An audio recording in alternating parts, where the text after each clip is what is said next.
3 months later, another update for the iPhone 5S. Today we're talking about iOS 10.3, the official review for your iPhone 5S.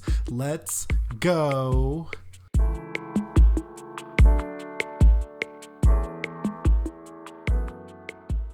So welcome to my iPhone 5S iOS 10.3 review. Now I am running the public beta 7 for this video, so I am going to be updating to the official version here. Now if you go into settings on your iPhone 5S, you'll see you have an update to iOS 10.3. It's a total of 1.7 gigabytes here on my end, and if I go to learn more, you can see there's quite a new features. You can see Siri, CarPlay enhancements, other improvements and fixes. Also find my AirPods if you do have the AirPods.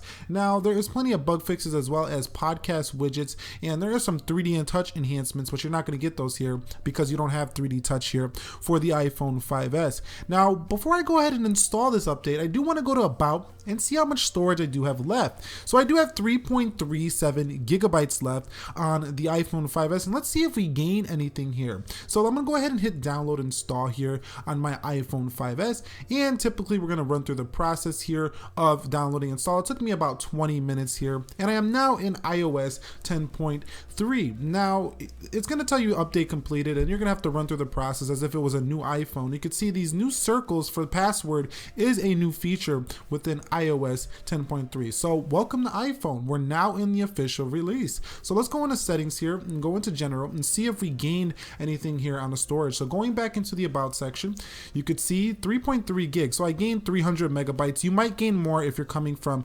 10.2.1. So what are the new features? Apple's new file system, the newest file system since 1998. So there's going to be increases in speed in terms of your file storage here, but I do recommend doing a backup if you haven't already here. So there's also a new podcast widget. So if you're into podcasting apps, you're going to love this podcast widget here from Apple that goes in your widget tray to the left here. Now going into settings, there are iCloud enhancements as well that just basically generally organizes your iCloud setup in your iPhone. So this is a nice new feature as well. Also maps improvement. You can now see the weather data within your iPhone in Apple Maps, but 3D touch is not supported here, so you don't get the full feature here for the 5S. Also CarPlay improvements. If you have CarPlay and you really use that a lot, you're going to have quite a few enhancements here, such as curated playlist for your Apple CarPlay setup.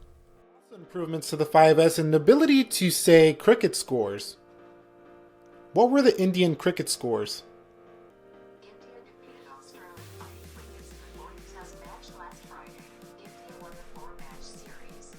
So iOS 10.3 also brings reduced motion support for Safari. So if you don't like the visuals in iOS, when you turn on reduced motion, Safari now supports that. Also, there's improvements to the home application, such as support for accessory battery level status, as well as trigger scenes using accessories and switches and buttons. So nice stuff there.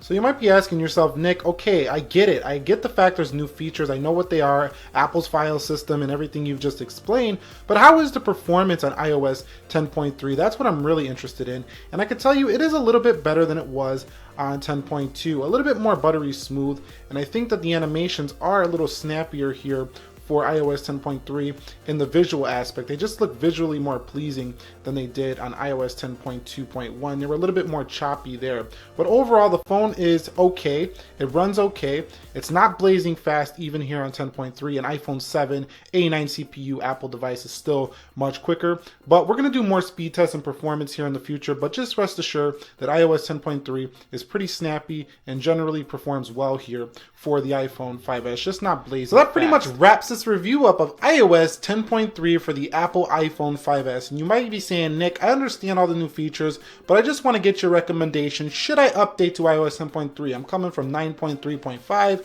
I'm coming from iOS 9.3. I'm on iOS 10. I haven't done any updates since iOS 10. Haven't had a chance to get around to it. And I recommend you guys go ahead and do this. It does have a new Apple file system, making it a little bit more visually pleasing and quicker. iPhone 5 here, 5S, does run 10.3 pretty well, better than 10. 10, 10.2, and 10.1. So this is the best version yet of iOS 10 for your iPhone 5s. So if you did go to iPhone 5s on iOS 10, you do want to go ahead and do this update. It will be worth it. But that pretty much wraps it up. If you guys enjoyed this video, do me a favor, click the like button for me, subscribe to the channel for more technology videos like this. I got iPhone 5, 6, 7, SE, all kinds of other content coming to the channel, so stay tuned for that. This was Nick here, helping to master your technology. Be sure to be well. I will catch you all in the next one, and peace.